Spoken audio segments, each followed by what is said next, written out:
Hi, everyone. I'm Taylor Hudak, and I'm joined by journalist Kit Klarenberg.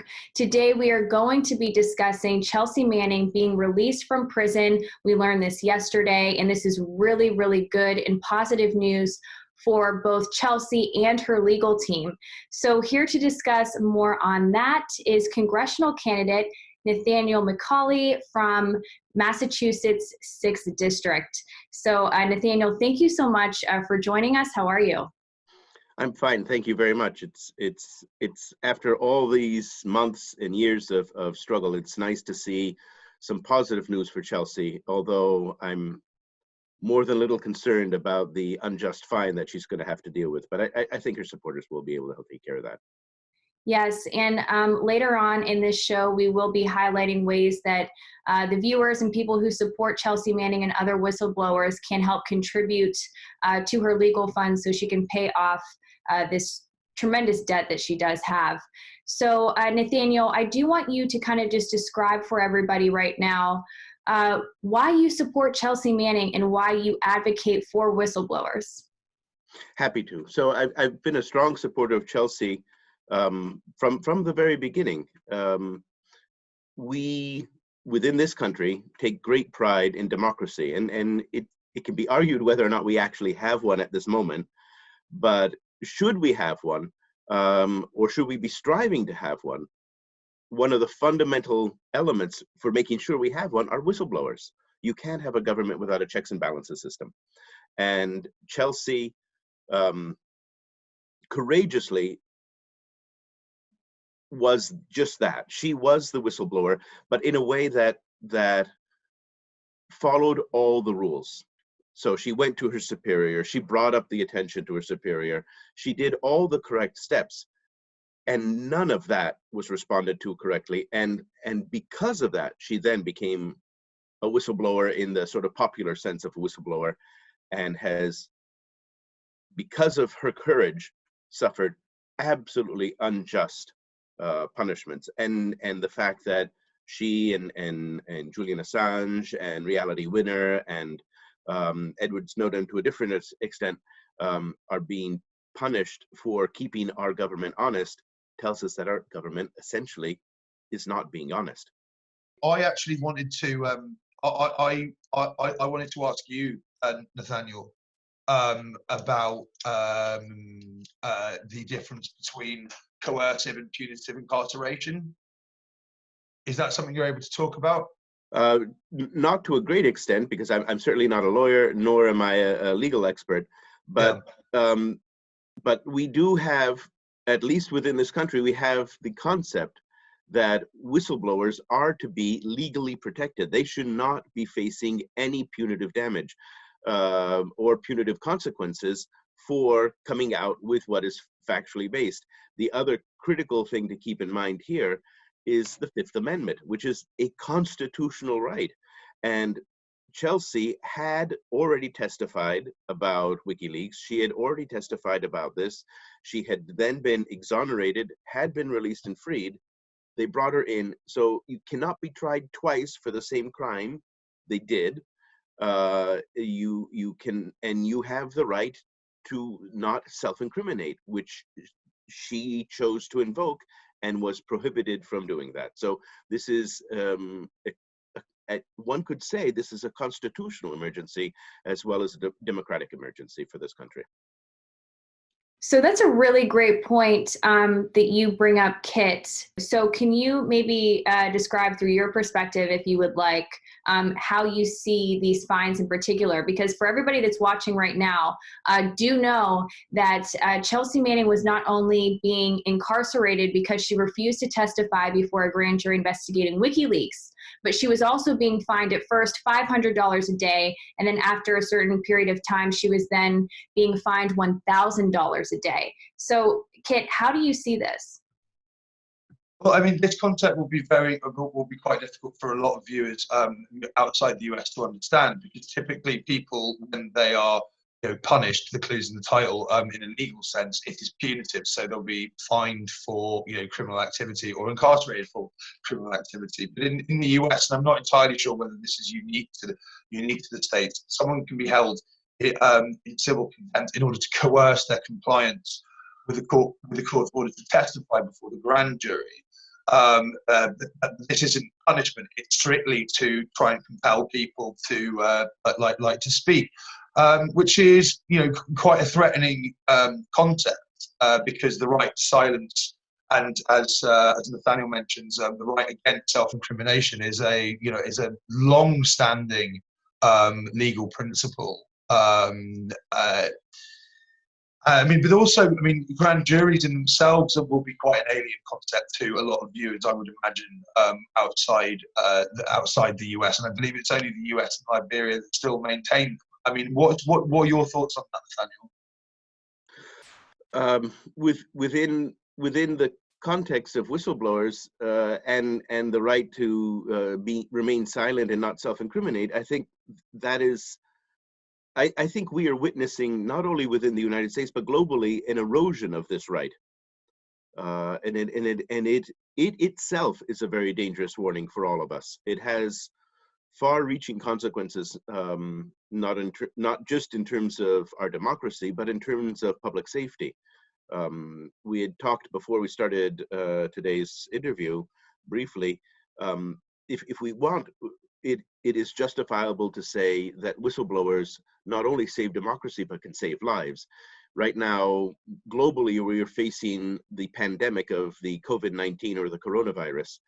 The whistleblower in Wuhan, China, the doctor who was the original whistleblower for it, was punitively punished for his courageous speaking out, just as Chelsea was in this case, and the end result were thousands of deaths.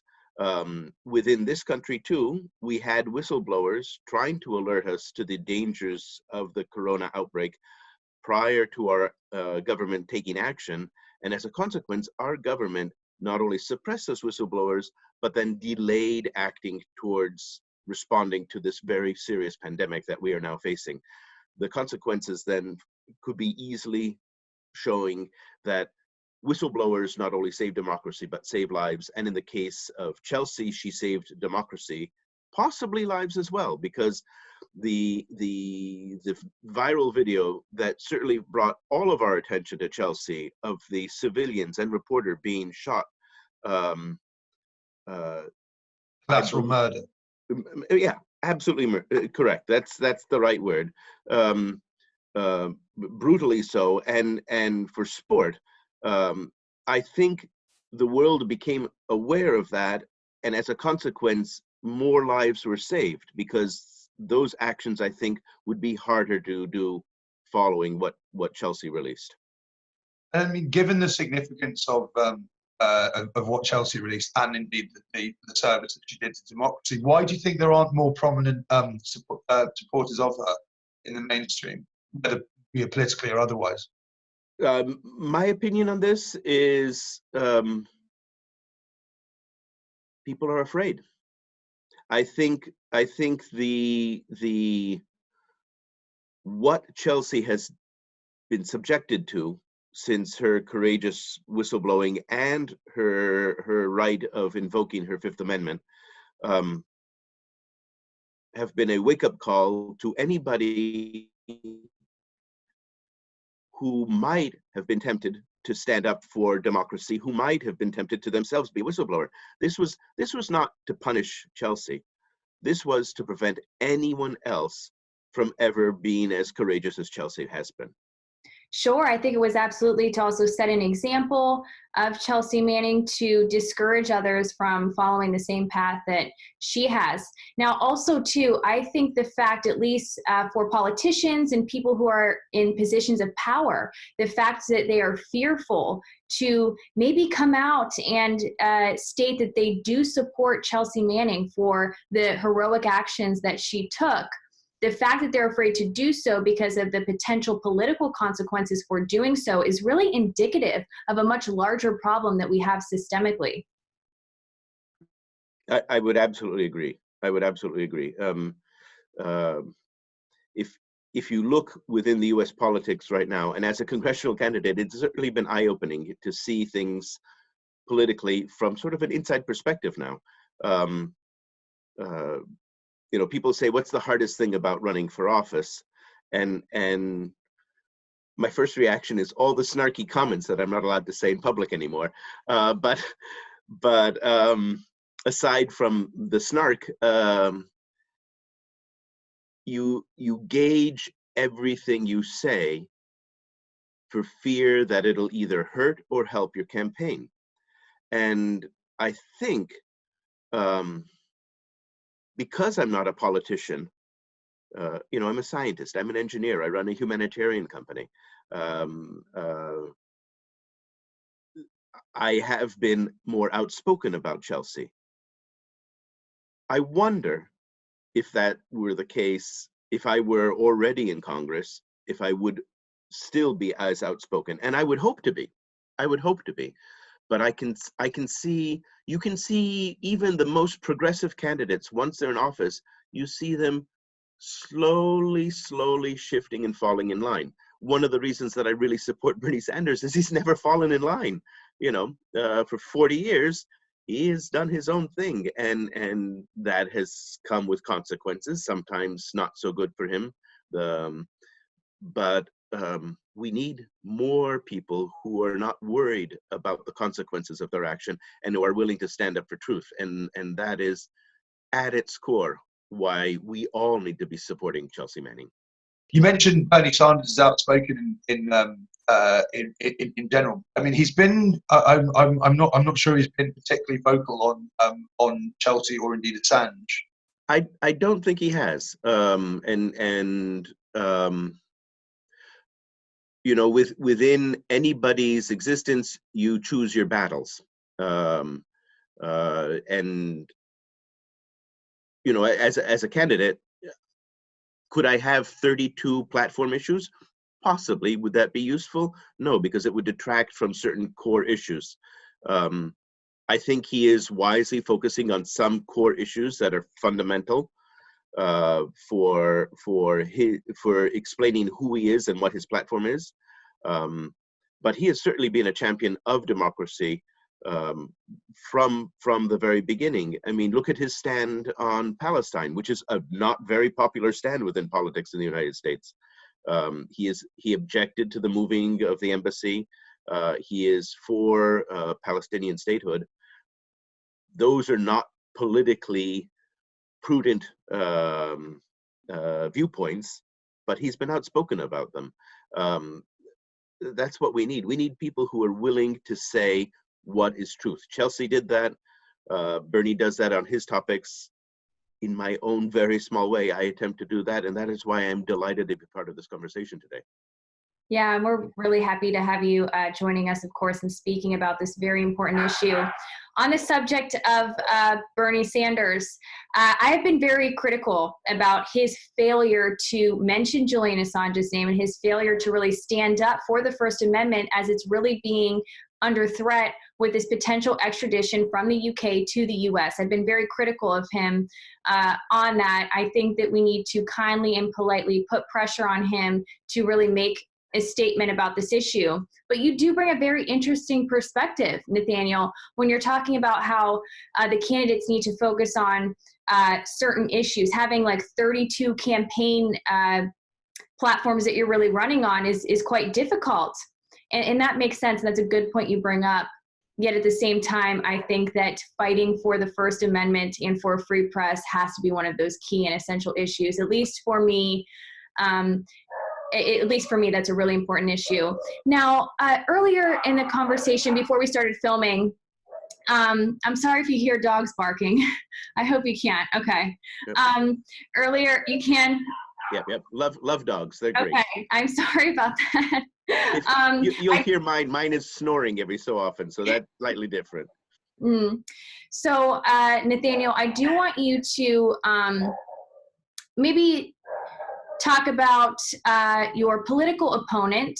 We were discussing this prior to filming this morning, but can you talk about your political opponent and perhaps his stance on whistleblowers and why your stance is better?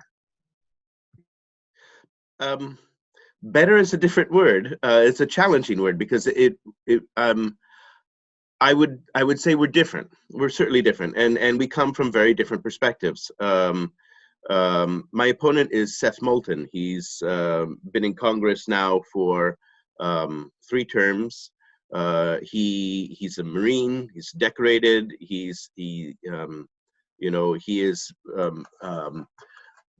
had an honorable service, and he's been a real champion of veterans. His perspective on how to approach things is very different from mine. I think it was either 99 or 2000 is when he enlisted, and in 99 or 2000 is when I founded a humanitarian company. We both deal with problems in developing nations. We both deal with issues around the world. I've been working in 16 countries, and Seth Moulton has also been overseas. But there's a very big difference between picking up a gun and picking up a bag of rice and beans. We're both, in our minds, working to make the world safer. We have very different approaches. Not being within the military, I have, and I've been against military interventions for every possible reason. Obviously, if you are enlisting, you are not against military interventions. I should actually preface that by saying, in this country, a lot of people can't afford college and enlist because that provides them with the opportunity to go to the university. Yes, exactly. I wanted to make that distinction too. Yeah. Right, unfortunately, it's sort of a way people do often have to join the military because they have no other option. But you're right. But my opponent, it was not in that position. He's a Harvard graduate. He grew up in Marblehead, which is an exclusive seaside community. He comes from a place of privilege. It was not that he needed to get an opportunity at the university. He had all the opportunities, and he chose to pick up a gun instead of pick up a bag of rice and beans. So his perspective is going to be very different than mine, and it's from that. I think if asked directly, both of us will say that we are on the right side. I think both would probably be able to make an argument for that. And from his perspective, as an officer, there are certain protocols that he would have to follow, which I am free to not follow, which therefore liberates me to be able to be a greater champion of democracy, perhaps. I mean, that sounds pretentious, but I have great respect for the military. There are certain protocols that they have to follow once you get in, and that keeps units safe, but it also highlights the courage that Chelsea had, because Chelsea in particular went around the current protocols. Those failed, and then she went against them. And to do that is a higher level of courage than if she had just done the. And I mean, I just wondered whether sorry, we'll try that again.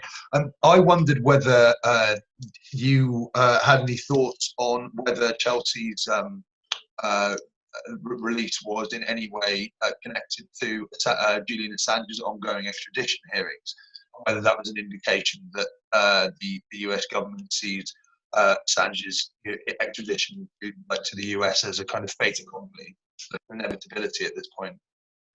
I'm not sure they're related. I certainly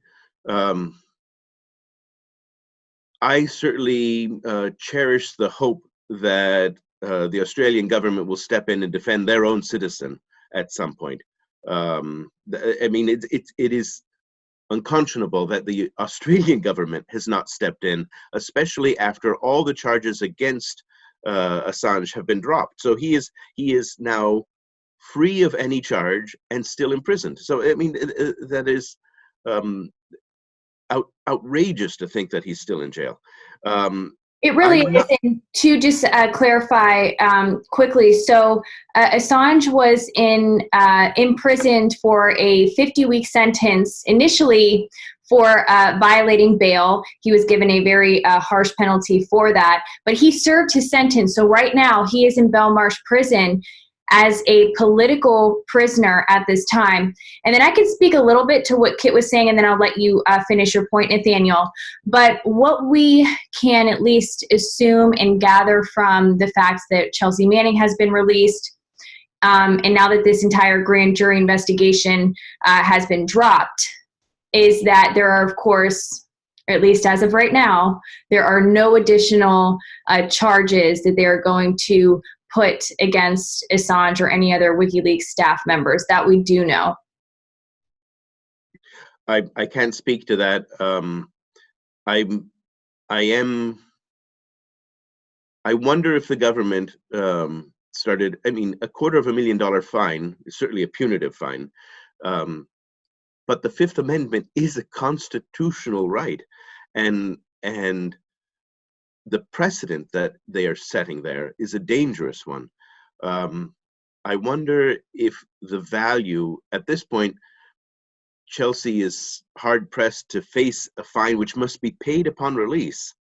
But $250,000, or it's around there, is not an insurmountable sum. So they could do the punitive fine with the fair understanding that her supporters, the three of us included, I assume, would likely be contributing to that.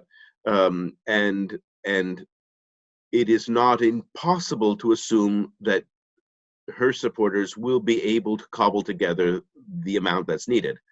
Had that fine gone to, say, $1 million or $2 million, there would have been no way that her supporters would have been able to cobble together that sort of funds, or a very, very unlikely chance that it would happen. In which case, then, the government would find itself in the awkward position of, we've said you can't be released, we know that you're not guilty, you have not charged with any crime, the Fifth Amendment does protect you, and we have given you a fine that it is impossible for you to meet. So that puts the government in a very difficult situation. I think the growing fine, more than Assange, may have been a deciding factor in this matter, because there's an expression my father taught me when I was very young, which is, you give golden bridges to an enemy retreating. So they decided, how do we wiggle out of this situation in a way that we maintain the image of strong government, strong punitive action for whistleblowers, but allow us to get out of the situation before it is out of our hands, and we have to then erase the fine, which would make us look weak. What are the consequences if, I mean, because the wording of the release judgment specifically says it's payable immediately. So presumably that means the day that she's out of prison. What are the consequences if she doesn't pay? And I mean, and what's the kind of time frame in which she's going to need to pay? Again, I'm not a lawyer, so I can only speculate, but from the wording, if you read very carefully, it's clear that she can't be released unless she has the funds. So therefore trapped indefinitely. But that's the sort of the panic mode that I think they were getting at. They figured at 250 she'll be able to get that and be released. At 2 million or 3 million, they'd be stuck with this hot potato with no way out without losing face. Now, I think the timing in all of this is, of course, very interesting, because the first part of Julian Assange's full extradition hearing just took place. I was actually covering this from London with a lot of help from Kit, a lot of help from him. We basically worked together to cover this hearing.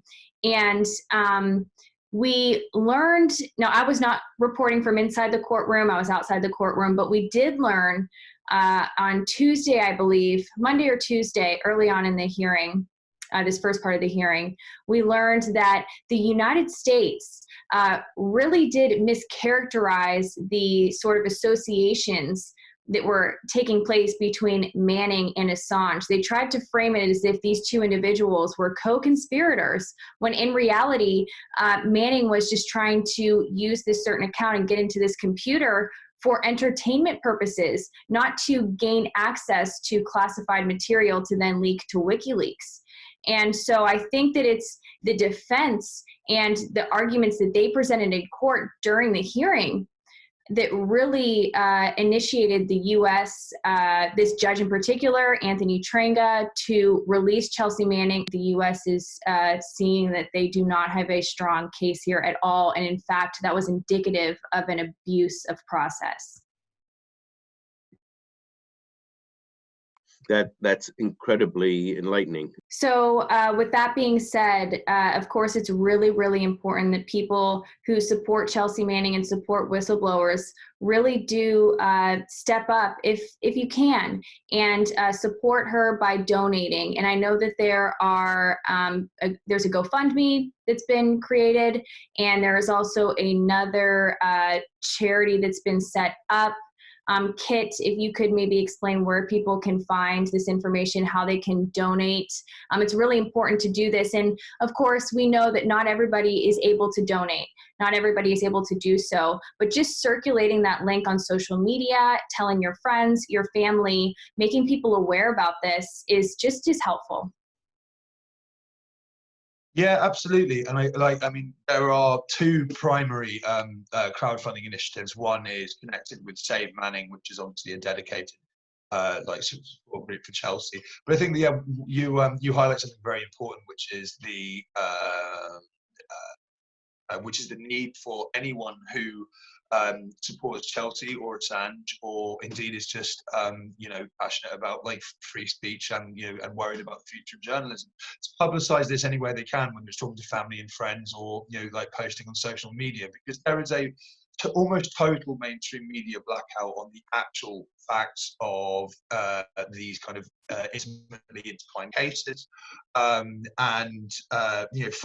based on the kind of relentless condemnation of mainstream journalists, one would think that Chelsea and Julian are evil people who who no right-minded person would support, and in reality there are millions of people around the world who do and indeed could support them if fully educated about the specifics of what's actually going on.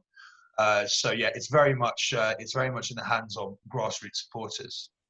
Yeah, you're exactly right. And I do want to make note as well that the UN Special Rapporteur on Torture, Niels Melzer, and I believe this is the second UN Special Rapporteur on Torture, has ruled that Chelsea Manning has been subjected to torture just like Julian Assange, and that it's very important that she receive a lot of support. So do write letters to her. I know people have been doing that while she was in prison. I'm not so sure if that's going to be as feasible now that she is going to be out of prison, but just showing support in so many ways is just very helpful, because unfortunately she will be having to really cope with the trauma that she has experienced the past several years. Remember, Chelsea Manning is somebody who has spent the majority of her adult life in prison, and that's going to weigh heavily on her. So showing that support is very important. If that is donating, if that is circulating a link, writing a letter, whichever way you can, it's very beneficial. Now, before we do close out, I want to thank our guest, Nathaniel Mulcahy, for joining us.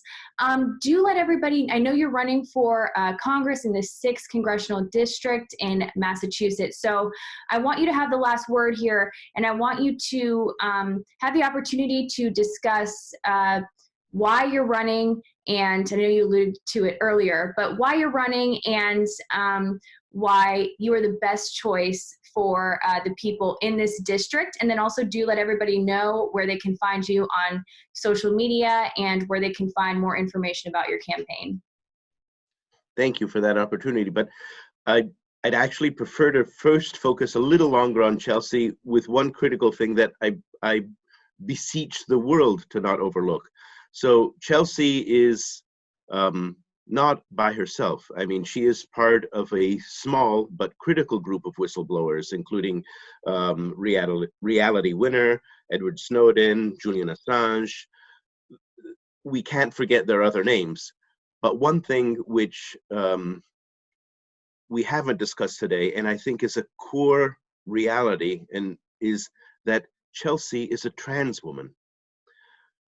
The courage she has in becoming herself within this horrific process that she's been going through is something that we must not overlook, because the trans community is some of the most oppressed globally. And so Chelsea is oppressed not only for being a whistleblower, but she is also oppressed for being trans. This is an issue that we need to bring up.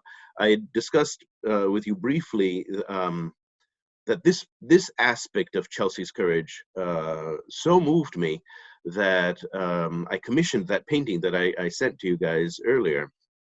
Yes. Do you mind if I show that right now? No, that would be great. Can you talk a little bit about this painting here? So if you look, I've put on the watermark of the artist that I hired to commission to make this painting. And there are two figures there. So I had this vision of what I wanted for the painting. I'm not a painter, but I know a wonderful painter. His name's Dave Laveracom. He's a Colorado artist. And I reached out to him and said, listen, I have this crazy idea for a painting. Can I commission this? And when he heard why, he was absolutely enthusiastic to be part of the painting. So in this painting are two people, Chelsea Manning, and do either of you recognize who the other woman is? The other woman Kit is muted. He was responding. Sorry, I do not, I'm afraid. That's okay. And that's why I wanted to bring this up. The other woman is Marsha Johnson. So Marsha Johnson is was a friend of mine. She's gone now, but we met each other in the late 80s and early 90s. But she was one of the key figures of the Stonewall riots, and her courage has essentially allowed the LGBTQ community to be free to be who they are. Chelsea Manning has allowed for democracy to be saved and to protect whistleblowers. And at one point, in reflecting over my past life and the life of these two courageous women, I realized that the entire world, hence the background, is improved, which means two trans women, 50 years apart, by themselves, courageously took action which have made the entire world better. And I saw that link as being incredibly profound. Yeah, thank you so much for sharing that painting with us. It's so important. And then for everybody that is watching right now that wants to help, I want to make sure that you guys do have the resources to help this situation. So I am looking that up right now to give you guys the specific websites, and then I'll also link it in the description here. Kit, who is also my co-host today, I want you to have an opportunity to also provide a final message to the viewers why you're passionate about this case and why this is something that's very important to you. I think we can't help, of course, but discuss the reasons why Chelsea Manning was really being targeted here. It's because she's a whistleblower, of course, but also because of what she has exposed, which was the U.S. military-industrial complex, which is a huge threat to those who are in power. I think it's so important to highlight that. Now, Kit, I know you're not an American citizen, you're in the U.K., but can you talk a little bit about that point I just made? I mean, sure. I mean, I think that the entire case points to like just the impunity and global reach of the U.S. empire. So you have, the collateral murder video, which we discussed briefly earlier. I mean, this was, like the cold-blooded, killing for sport of innocent people, including journalists. which, you know, were it not for Chelsea, would have gone, you know, largely, if not completely, unknown about. Would have been swept under the rug, and no one would be the wiser, and the US would be able to, you know, to a certain degree, maintain this illusion of, you know, humanitarian intervention, and, you know, to, like, standing up for you know, like, freedom and democracy worldwide. And then yet the people who've been punished for that video are not the murderers featured therein, but the person who released it. And also, I mean, yeah, this touches on Julian Assange's, you know, impending extradition. I mean, he's not, as, I mean, we can argue about you know, what crimes he may have committed under, you know, US law or not, and it's, you know, it's been abundantly clear over the course of the extradition hearings at the start of March that actually he seemingly hadn't committed any. But I mean, the reality is that even if he had broken US law, he's not in the US. You know, he's an Australian citizen who was in latterly an Ecuadorian citizen. So what possible right did the US say, well, you know, like, send him over, you know, incarcerate him and send him over here so we can be tried in our courts? And I think that this is I mean, obviously, the persecution of both Chelsea and Julian is done for the purposes of intimidation, to create a chilling effect, to, you know, prevent people speaking out, prevent people from reporting on these things. And it's, you know, it's worrying to me, you know, looking further down the line, you know, in 5 years' time, like, you know, what kind of information, you know, journalists could write about, which could, you know, conceivably land them in prison, could conceivably, you know, end up them getting extradited to the US and facing, you know, life imprisonment in a supermax prison for the crime of telling the truth. And this is something that the entire, you know, every single journalist in the world needs to be extremely concerned about, and indeed, you know, engaged like citizens need to be too. And that's why the media blackout on this is quite so shocking and unsettling. It is really unsettling. And also, just quickly here, if you feel comfortable, Kit, but for the viewers who may not be familiar with your work, can you talk about some of the things that you write about and your own journalistic work? Kit, I know he's not going to say this himself, but he is an excellent journalist. Actually, Susie Dawson first mentioned him to me because of his investigative journalism. Can you talk about some of your work, if you feel comfortable, and where people can find your articles? Sure. I mean, I think rather pompously, my Twitter bio states that I investigate state crimes against democracy. But yeah, I'm interested in the impact that power and power structures and powerful individuals have on average people, whether that's the intelligence services or, you know, like big business, etc. And you can find me on Twitter, which is just Kit Klarenberg, my name, all one word, and I publish a number of places, but that's the best place to get my content. So there we are. Yeah, and so for everybody watching, Kit and I will continue to do these video clips together with something that we kind of talked about in London, and then we really decided to really get going once I got back to the US. So we'll continue to do this where we really focus on issues that matter to us both as it relates to a free press, and then also the abuses of power by the intelligence agencies, something I'm very passionate about, something that Kit writes about quite frequently. But before we do close out here, I want to let everybody know how they can help Chelsea Manning, who again has a $256,000 fine that she does have to pay, and she needs all of our help to pay this off, of course.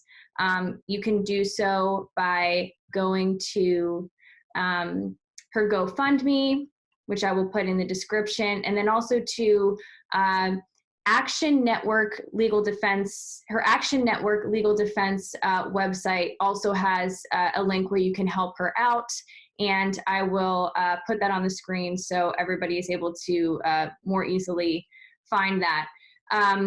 Nathaniel, again, I want to thank you for joining us. It's been great to have you with us, and we look forward to hearing more about your campaign and wishing you luck. Thank you very much. It's been an honor to be part of this conversation. I look forward to more of them. There are obviously millions of points that we've left unsaid. Kit, in particular, thank you for your reporting. Taylor, thank you. I think the two of you are too modest, because while Kit brings up the importance of protecting journalism, I think a distinction needs to be made between independent journalists and mainstream journalists. And Taylor and Kit, you represent what is journalism now. If you look at mainstream media, where they force and shape the public narrative, that's not journalism anymore. And so we owe a debt of gratitude not only to whistleblowers, but to brave independent journalists who, just like Chelsea, are facing punitive consequences for their courageous actions. Yes, thank you for that. Independent journalism is absolutely the way to go. It's the only way to really get the truth out and not be controlled by these larger, very powerful entities. So it's something we both, and all three of us here, find to be really, really important, is that journalism remain independent. Again, thank you both. And thank you, Nathaniel, especially for joining us this morning, and good luck on your campaign.